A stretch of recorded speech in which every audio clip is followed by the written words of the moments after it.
Halo teman-teman, dalam video kali ini kita akan membahas tentang perencanaan laba. Latar belakang. Salah satu sumber informasi dari pihak eksternal dalam menilai kinerja perusahaan adalah laporan keuangan. Kinerja manajemen perusahaan tersebut tercermin pada laba yang terkandung dalam laporan laba rugi. Di samping itu, laporan keuangan juga digunakan untuk mempertanggungjawabkan tugas-tugas yang dibebankan kepadanya oleh para pemilik perusahaan. Aspek yang disoroti ada 4, yaitu 1. Mengetahui pengertian dari perencanaan laba, fungsi dan manfaatnya. Yang kedua, macam-macam alat analisis perencanaan laba jangka pendek. Yang ketiga, parameter untuk perencanaan laba jangka pendek. Dan yang keempat, pola perilaku biaya dalam perencanaan laba. 1. Perencanaan laba.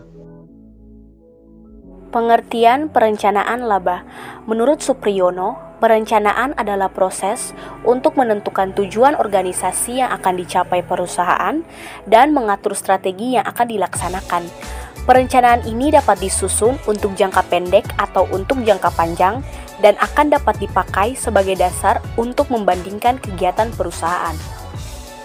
Yang kedua dari Carter Yusri, perencanaan laba merupakan rencana kerja yang telah diperhitungkan dengan cermat, di mana implikasi keuangannya dinyatakan dalam bentuk proyeksi perhitungan rugi laba, neraca, kas, dan modal kerja untuk jangka panjang dan jangka pendek. Faktor-faktor dalam menentukan sasaran dan tujuan laba. Yang pertama, laba atau rugi yang diakibatkan dari volume penjualan tertentu. Yang kedua, volume penjualan yang diperlukan untuk menutup semua biaya plus menghasilkan laba yang mencukupi untuk membayar dividen serta menyediakan kebutuhan bisnis masa depan. Yang ketiga, titik impas. Yang keempat, volume penjualan yang dapat dicapai dengan kapasitas operasi sekarang. Yang kelima, kapasitas operasi yang diperlukan untuk mencapai tujuan laba.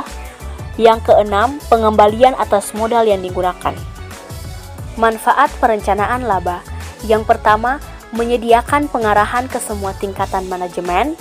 Yang kedua, menyediakan suatu cara untuk memperoleh ide dan kerjasama dari setiap tingkatan manajemen.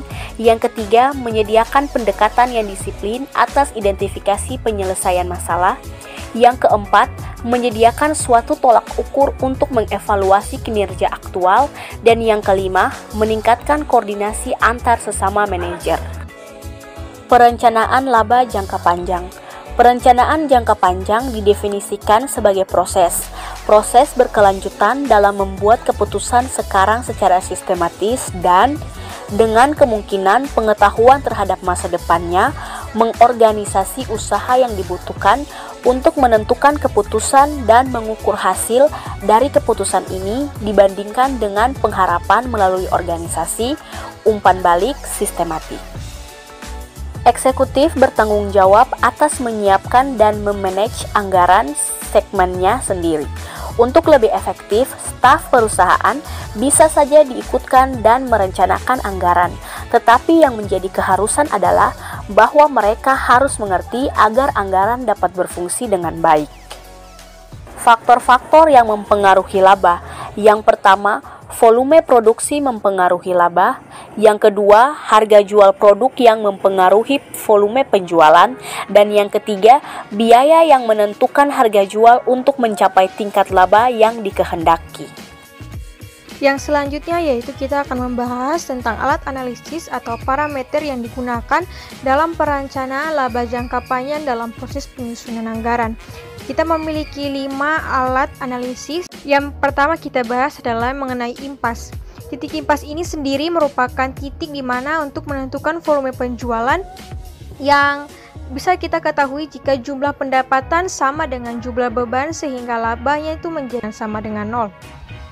Biasanya titik impas ini dapat dinyatakan dalam metode persamaan matematis yang dimana metode ini memanfaatkan data-data dari laporan laba rugi yang disusun dengan format margin kontribusi.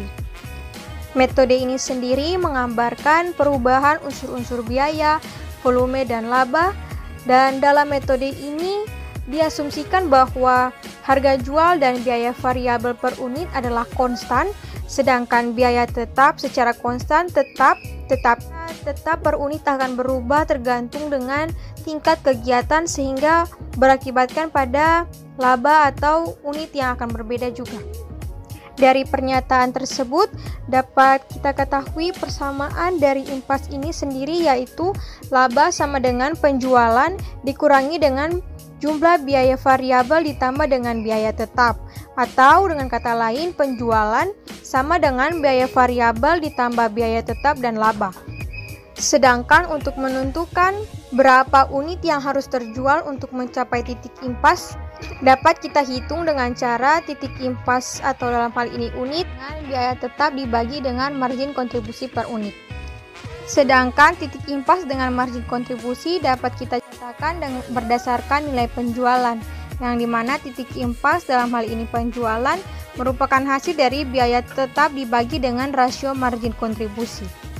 Alat analisis kedua atau parameter yang kedua yaitu margin of safety, di mana analisis impas tadi telah memberikan informasi mengenai berapa jumlah volume penjualan minimum agar perusahaan tersebut tidak menderita kerugian.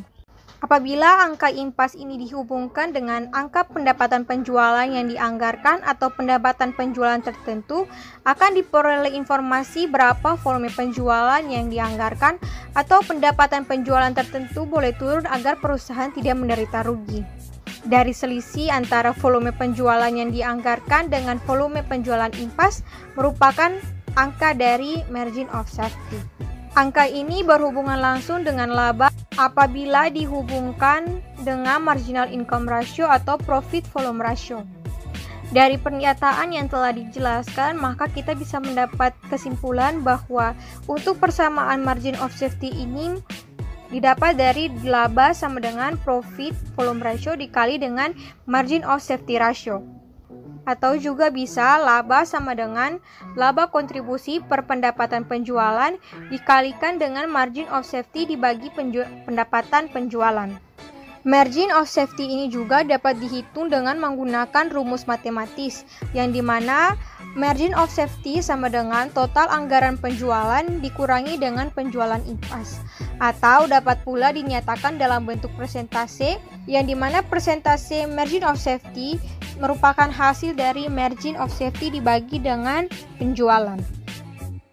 3. Shutdown point.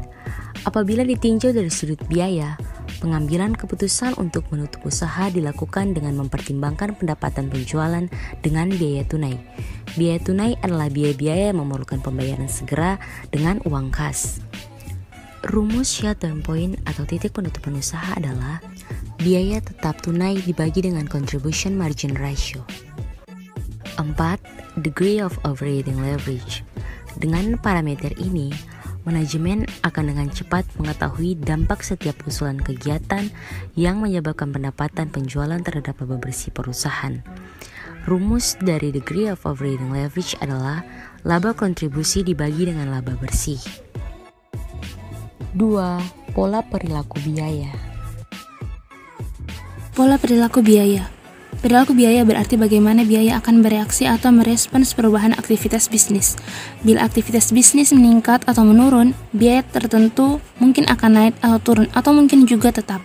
Jika biaya mengalami perubahan, manajer harus tahu sejauh mana perubahannya. Jenis-jenis biaya. Jenis-jenis biaya terbagi menjadi 3, yaitu biaya variabel, biaya tetap, dan biaya semi variabel. Biaya variabel merupakan biaya yang berubah secara proporsional dengan perubahan aktivitas. Biaya tetap adalah biaya yang jumlahnya tidak berubah, terlepas dari perubahan tingkat aktivitas dalam kisaran relevan atau relevant range tertentu. Biaya semi variabel ialah biaya yang mengandung unsur-unsur biaya variabel dan biaya tetap. 3. Biaya volume dan laba. Analisis biaya volume dan laba merupakan suatu metode estimasi bagaimana perubahan variabel-variabel berikut akan mempengaruhi laba, seperti biaya variabel per unit, harga jual per unit, jumlah biaya tetap per periode, volume penjualan, dan bauran penjualan. Menurut Jerison 2000/250, analisis biaya, volume, dan laba meliputi suatu studi hubungan antara lain 1. Harga produk, 2. Volume atau tingkat aktivitas, 3. Biaya variabel per unit, 4. 4. Total biaya tetap. 5. Bauran produk yang terjual. Kesimpulan, perencanaan laba adalah pengembangan dari suatu rencana operasional untuk mencapai sasaran dan tujuan. Laba penting dalam perencanaan karena perencanaan yang diharapkan adalah laba yang memuaskan. Anggaran adalah merupakan suatu rencana yang dicurahkan ke dalam keuangan dan istilah kuantitatif lain. Perencanaan laba jangka pendek dapat dilaksanakan dengan mudah jika didasarkan pada laporan laba rugi projection yang disusun berdasarkan metode variable costing. Demikian pembahasan dari video kami. Sekian dan terima kasih.